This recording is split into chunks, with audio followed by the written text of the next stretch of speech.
बहुत सारे लोगों को बात करते हो या इंटरनेट पे देखा होगा कि उनको बोलना नहीं आता, कहते हैं। और बोलना नहीं आता इसका मतलब ये नहीं कि मतलब बोलना सबको आता है, लेकिन लोग एंजाइटी का नाम लेके या इंट्रोवर्ट का नाम लेके खुद को कह देते हैं कि मेरे से बात नहीं होती, कि मैं इंट्रोवर्ट हूँ या फिर मैं को सोशल एंजाइटी हो रही है। तो आज की वीडियो में इस टॉपिक के बारे में मैं बात करने वाली हूँ और ये वीडियो इंपॉर्टेंट होने वाली है लोगों के लिए, तो पूरी वीडियो देख के जाना। ओके। सो अब सब लोगों ने सुना होगा कि लोग कहते हैं कि हमको एंजाइटी होती है, हमसे लोगों से बात नहीं करा जाता, कि बस फिर कह देते हैं कि हम इंट्रोवर्ट है, हमसे बात नहीं होगी। देखो मैटर बहुत सिंपल है, ठीक है। तो वीडियो ज़्यादा लंबी नहीं करने वाली क्योंकि इतना टाइम नहीं है किसी के पास वीडियो देखने का। कि मैं कहने का मतलब ये नहीं कि जो एंजाइटी होती है वो जो हम फील कर रहे हैं वो फेक नहीं होता, पर लेकिन और आज की वीडियो में मैं एक अपनी पर्सनल स्टोरी बताने वाली हूँ कि जो कि रिसेंटली, मतलब इतनी पुरानी नहीं है पर रिसेंटली इस साल की स्टार्टिंग की है। जैसे कि आपने देखा होगा 26 जनवरी है ना, ठीक है। तो उस दिन मेरे स्कूल में प्रोग्राम था और मैंने पार्टिसिपेट लिया था स्पीच के लिए। ओके। और मैं ओनली मतलब एक ही पूरी लिस्ट में बस मेरा नाम था स्पीच में, ठीक है। और ना फिर मैंने उसके लिए पूरे हफ्ते उसके लिए प्रैक्टिस करी, सब कुछ बढ़िया गया था, बिल्कुल जैसा सोचा था उससे तो बहुत अच्छा गया था। और स्पीच वाले दिन की बात बता रहा हूँ, ठीक है।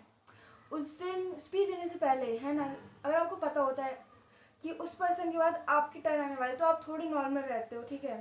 तो आपको पता है उसकी जो भी उसका प्रोग्राम वगैरह खत्म होएगा उसके बाद आपकी बारी आएगी तो आप उठ के जाओगे, ठीक है। मेरे को पता नहीं था मेरे लिस्ट में नाम कहाँ पे है, और अचानक से मेरा नाम बोला था कि ये नाम वाले आ जाओ, आपकी स्पीच है इस क्लास से। और फिर मेरे को एकदम बहुत अजीब सा लगा था कि मेरे से क्या हो भी पाएगा नहीं हो पाएगा, कि इतने सारे लोग थे वहाँ पे, बच्चे थे, बड़े थे, बूढ़े लोग भी थे और लोगों के पेरेंट्स वगैरह भी थे और स्कूल के टीचर्स, मेरे फ्रेंड्स वगैरह भी थे। और चीफ गेस्ट भी मंगाए, चीफ गेस्ट भी बुलाए थे उन्होंने अपने, मतलब हमारे स्कूल वालों ने। तो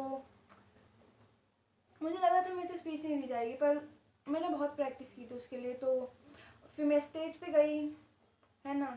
मैंने आसपास सबको देखा और स्पीच देने से पहले मैंने एक लंबी सांस ली। फिर उसके बाद मैंने जैसे, जितना मैं घबरा रही थी पहले कि मेरे से स्पीच नहीं हो पाएगी, पर जैसे स्टेज पे गई बहुत परफेक्ट गई थी, जितना मैंने सोचा उससे बहुत बहुत अच्छी गई थी। और अगर आपको भी ऐसा लगता है किसी इवेंट पे, अगर आपको कुछ परफॉर्म करने वाला हो, अगर आप परफॉर्म करने से पहले आपको एंजाइटी होती है कि लोग आपके बारे में क्या सोचेंगे, सच बताओ तो लोग इतना ध्यान नहीं देते कभी भी किसी बात के ऊपर ना। आपके बस वो थोड़ी देर का रहता है कि उस पर्टिकुलर समय में अगर आप कुछ स्पीच वगैरह, तो आपको लोग देख रहे होते हैं, तो आपको लगता है कि वो मेरे जैसे मैं दिख रहा हूँ या मेरी बॉडी लैंग्वेज है कि जैसे, पर वो थोड़े टाइम के लिए था, आपको कोई उसके बाद आपको कोई याद भी नहीं रखने वाला।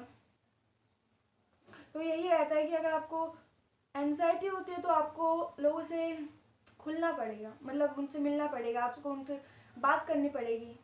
तो एंजाइटी मेरे हिसाब से बहुत लोगों को होती है, ठीक है। टीनेजर्स और अडल्ट को भी होती है ना। पर लेकिन ये इतनी बड़ी चीज़ है कि लोगों ने जो बना दी है कि हम इंट्रोवर्ट है या फिर हमसे सोशल एंजाइटी है, हम लोगों से बात नहीं कर पाते हैं। आपको पता होना चाहिए आप किस चीज़ के बारे में बात करने वाले हो, और आपको पता होना चाहिए जो आपके सामने लोग बैठे हो वो उससे उस टॉपिक पे इंटरेस्टेड है सुनने के लिए या नहीं, ठीक है। अगर आपको किसी को लेक्चर देके किसी का बोर नहीं करना है आपको किसी को लेक्चर देके, ठीक है।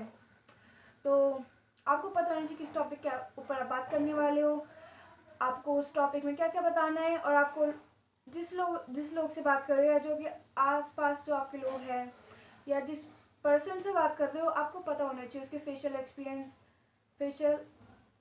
एक्सप्रेशन, ठीक है, कि वो आपकी बात सुनने में इंटरेस्टेड है या नहीं, ठीक है।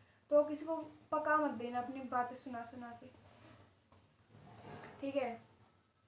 तो इसका सिंपल सा सॉल्यूशन यही है कि अगर आपको सोशल एंजाइटी है या खुद को इंट्रोवर्ट का नाम देके आप बाहर किसी से बात नहीं करते हो, तो आपको बाहर जाना पड़ेगा, आपको पता है। घर बैठे बैठे कुछ नहीं होने वाला, ठीक है। कितनी भी वीडियो देख लो आप, आपका कुछ नहीं होगा अगर आप बाहर नहीं जाओगे, लोगों से बात नहीं करोगे। तो बात करने का सिंपल तरीका, जाके किसी को कॉम्प्लीमेंट दे दो, ठीक है। और मैं सच बताऊँ, मेरे से फ्रेंडशिप करना ना बहुत आसान होता है। मेरे को किसी को भी फ्रेंड बनाना, कोई फ्रेंड वगैरह बनाना, ठीक है। मैंने 9th क्लास में फ्रेंड बनाए थे दोबारा। अपने फ्रेंड का जो भी ड्रामा हुआ था उसके बाद इतने अच्छे फ्रेंड बने कि उसका बर्थडे था जिस दिन, लास्ट दिन हमारा पेपर खत्म हुआ था, उसके बाद हम मिले थे, तो मैंने उसे gift. Thanks for watching and see you in the next video. तब तक के लिए bye bye, take care and